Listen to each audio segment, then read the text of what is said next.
We begin tonight with our Commitment 2026 coverage just days after a New York Times report raised serious allegations against U.S. Senate candidate Graham Platner, which he has denied. The Democratic hopeful returning to the public stage. Platner holding a town hall in Portland tonight, his second public appearance since the article was published. Bonnie Bishop reports on how his voters aren't backing away.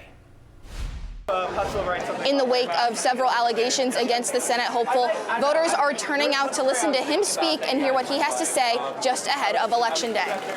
We are your Grammarly, a sign reads. Voters showing their support for Platner amid a week of controversy. This is a pretty hard thing to go through, to be entirely honest.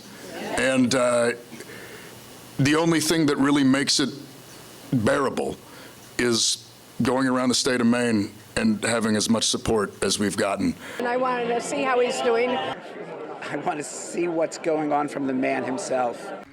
Platner faces allegations of engaging in an abusive relationship and volatile behavior in a New York Times report.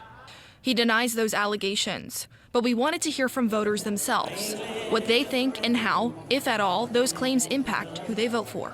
I wish it wasn't there. I want Susan Collins defeated no matter what, and that's my big priority. I believe everybody has a second chance. Maybe he's on his third and fourth, but as long as he keeps going forward from here, that's fine with me.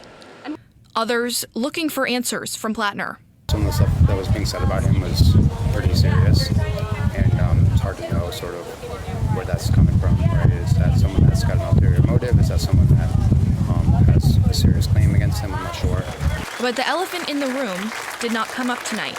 No one asked him about it. Voters asking about what Platner wants to do once in office. Platner reminding his supporters and those who are still unsure what his focus is.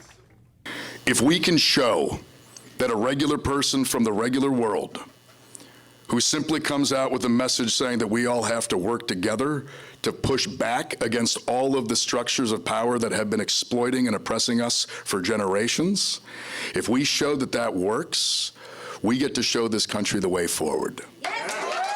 His end goal remains the same. In November, we are going to beat Susan Collins.